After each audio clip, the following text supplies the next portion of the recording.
Part 4 की शुरुआत में रेंजो और बोगिल परफॉर्मेंस के लिए तैयारी कर रहे होते हैं। इसके बाद बोगिल सुमुखा से पूछता है कि अगर तुम्हें प्रोग्राम के बारे में बात करनी होगी तो कैसे बात करोगी। सुमुखा कहती है, मैं आकर तुमसे पूछ लिया करूँगी। बोगिल कहता है, अगर तुम्हें क्रू से बात करनी होगी तो क्या तुम सबसे घर जाकर बात करोगी। ये सुनकर सुमुखा चुप हो जाती है। बोगिल फिर सुमुखा से कहता है, पहले एक सेलफोन खरीद लो और ड्राइविंग लाइसेंस भी बनवा लो। मुखा कहती है, ठीक है। बोगिल की बातों से सुमुखा को समझ आता है कि उसे पैसों की ज़रूरत है। वो बोगिल और वुहा के मॉम डैड के पास आती है और उनसे काम मांगती है क्योंकि उन्हें भी वर्कर की ज़रूरत थी। वो दोनों सुमुखा को काम पर रख लेते हैं। अब अगले दिन वुहाक देखता है कि सुमुखा उसके मॉम डैड की सैलून शॉप में काम कर रही है। वुहाक सुमुखा से पूछता है, तुम यहाँ क्या कर रही हो। मुखा कहती है, मुझे पैसों की ज़रूरत थी इसलिए यहाँ काम कर रही हूँ। इसके बाद वो दोनों एक दूसरे के साथ लंच करते हैं। मुखा वुहाक से कहती है, पता नहीं कियो अब तक मुझे क्यों नहीं मिल पाया। मैं जानती हूँ मुझे ना उम्मीद नहीं होना चाहिए। किहो की ना मिलने की दो वजह हो सकती है, या तो वो मुझे ढूंढना नहीं चाहता या फिर शायद वो जिंदा ही ना हो। वुहा कहता है, क्या बात कर रही हो, तुमने ही कहा था वो जिंदा होगा। इस पर मुखा कहती है, इसका मतलब किहो को अब मुझसे कोई मतलब नहीं है। ये तो और भी बुरी बात है। वुहा कहता है, ऐसा क्यों सोच रही हो, कोई और वजह भी हो सकती है। वुहा कहता है, मेरे सर पर एक चोट लगी थी। जब मुझे होश आया तो मैं किसी को भी नहीं पहचान रहा था। क्या पता किहो भी जिंदा होगा, मगर वो तुम्हें ढूंढ नहीं पा रहा क्योंकि उसे कुछ भी याद नहीं होगा। इसके बाद सुमुखा और रेंजो की ही 2008 की परफॉर्मेंस वीडियो देख रहे होते हैं। सुमुखा और खुद रेंजो भी उस परफॉर्मेंस की तारीफ कर रहे होते हैं। रेंजो मुखा से पूछती है कि सुहाने दिन के प्रोड्यूसर का क्या नाम है। मुखा कहती है, शायद योन क्योंग। नाम सुनकर रेंजो कहती है, बहुत मुश्किल होने वाली है। इधर बोगिल की सीनियर बताती है कि योन क्योंग रेंजो हिट क्लब की वाइस प्रेसिडेंट हुआ करती थी। फिर सीनियर बताती हैं कि पहले रेंजो बहुत नखरे करती थी, इसलिए सब उसे कैनेरी यून बुलाते थे। सीनियर कहती है, उसके नखरों के बाद भी उसे कास्ट करना पड़ता था। वो बताती हैं उसके बाद से यहाँ काफ़ी चेंजेस हुए। इसके बाद बोगिल रेंजो को थैंक यू बोलता है। सीनियर पूछती है, ऐसा क्यों। तो वो कहता है कि अगर वो नखरे नहीं करती तो यहाँ के हालात ठीक नहीं होते। इसके बाद सुमुखा और रेंजो सुहाने दिन के सेट पर पहुँचते हैं। यून क्योंग ये सीनियर ही होती हैं। इसके बाद रेंजो और सीनियर एक दूसरे से दिखावे के लिए मिलते हैं। वहाँ सेजो ने यून मोरे के मैनेजर को भेजा होता है रिफ्रेशमेंट देने के लिए। रेंजो मुखा से पूछती है कि सेजुन ऐसा क्यों करेगा। मुखा कहती है, उसने ये सब हमारा दिल जीतने के लिए किया होगा। उसने बहुत घटिया ट्रिक यूज़ की है। सेजुन के कहने पर रेंजो की पुरानी स्टाइलिश भी आती है। ये सब देखकर रेंजो काफ़ी इंप्रेस होती है। सुमुखा ये सब देखकर रेंजो से कहती है, सेजुन एक कॉन्कर की तरह है, दिखता कुछ और है और होता कुछ और है। इसके बाद वुहाक बोगिल से मिलता है। वुहाक कहता है कि विलेज फेस्टिवल में सर्दी की वजह से रेंजो की आवाज़ ख़राब थी। बोगिल समझ जाता है कि रेंजो की आवाज़ ख़राब थी तो वो उस दिन इतना अच्छा नहीं गा सकती थी। वो समझ जाता है कि गाना मुखा ने गाया था। इधर यून मोरे का मैनेजर मुखा के पास आता है और उससे कांटेक्ट करने के लिए उसका फ़ोन नंबर मांगता है। मैनेजर पूछता है, क्या इस बार भी रेंजो की जगह तुम गाओगी। सुमुखा कहती है, नहीं, रेंजो की आवाज़ तो आज बहुत अच्छी है। मैनेजर कहता है, तो फिर रेंजो ने रिहर्सल क्यों नहीं की।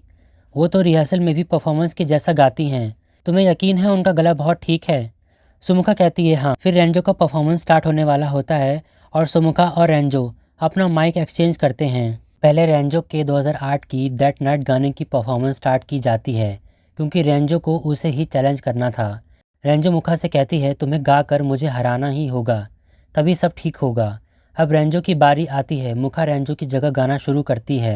इधर सीनियर कहती है, लगता है रेंजो में अभी भी दम है, मगर सभी को नहीं पता कि गाना मुखा गा रही होती है। इधर वुहाक भी परफॉर्मेंस देख रहा होता है।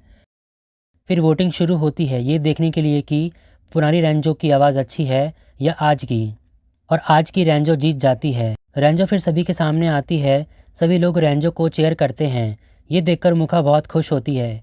परफॉर्मेंस के बाद रेंजो बताती है कि दैट नाइट सॉन्ग लिखने के लिए मुझे जिसने इंस्पायर किया, मैं उसे थैंक यू बोलना चाहती हूँ।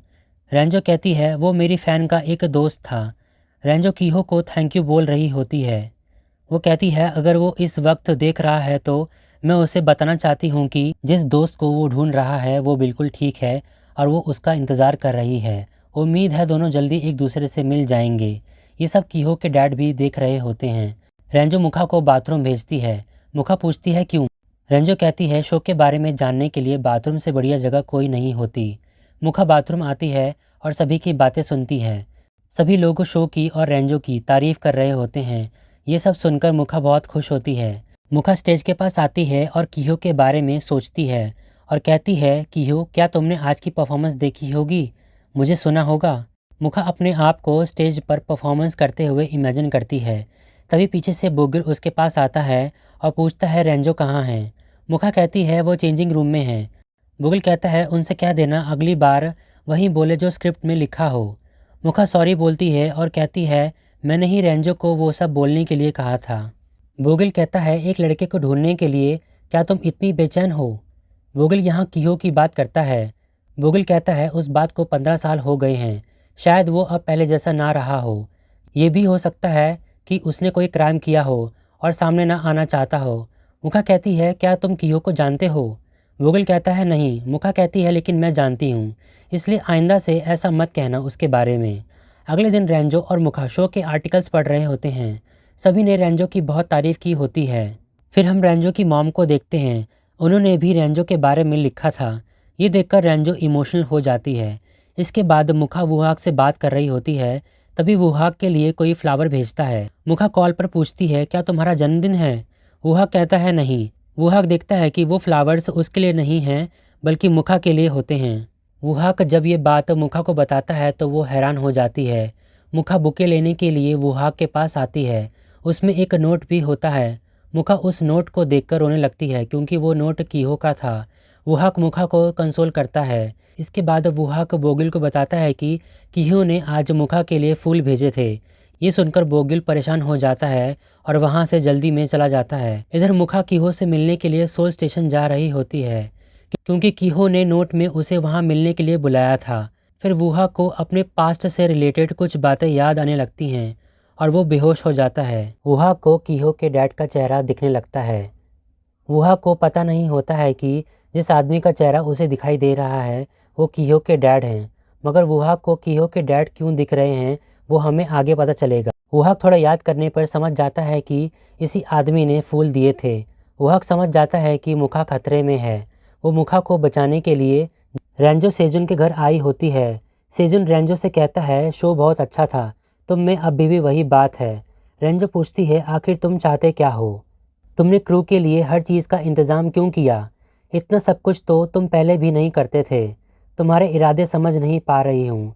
सेजुन रेंजो से कहता है ये भी सोच सकती हो कि मैं बदल गया हूँ। रेंजो कहती है इसी बात का तो डर है, तुम्हारे साथ मेल नहीं खाता। सेजुन रेंजो से अपने बर्ताव के लिए माफ़ी मांगता है।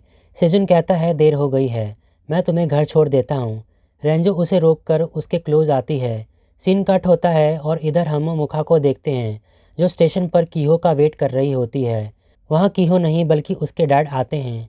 किहो के डैड ने मुखा से मिलकर किहो के बारे में जानने के लिए ये सब प्लान किया था। इधर सेजुन रेंजो को क्लोज आने से रोक देता है। सेजुन कहता है मैंने अपनी सेल्स टीम को कह दिया है कि वो तुम्हारे एल्बम्स को हटा दें, अब से तुम अपनी एल्बम्स नहीं बेच पाओगी, तुम 20 मिलियन एल्बम्स सेल नहीं कर पाओगी। ये सुनकर रेंजो को बहुत बड़ा धक्का लगता है। रेंजो कहती है क्या तुमने इसीलिए मुझसे माफ़ी मांगी थी। रेंजो सेजुन से कहती है तुम सच में नीच हो। सीन कट होता है। इधर मुखा किहो के डैड को देखती है। उन्हें देखकर मुखा घबराते हुए अपने कदम पीछे करती है और भागने लगती है। किहो के डैड उसका पीछा करते हैं। भागते हुए मुखा गिर जाती है। तभी कोई आकर मुखा को उठाता है और उसे अपने साथ भगाकर लेकर जाता है। ये देखकर किहो के डैड उसका और तेज़ी से पीछा करने लगते हैं। जब वो दोनों किहो के डैड से बच जाते हैं तो मुखा उसे रोककर पूछती है क्या तुम किहो हो। फिर हम देखते हैं वो बोगिल होता है और इसी के साथ ये पार्ट यहीं पर ही एंड हो जाता है।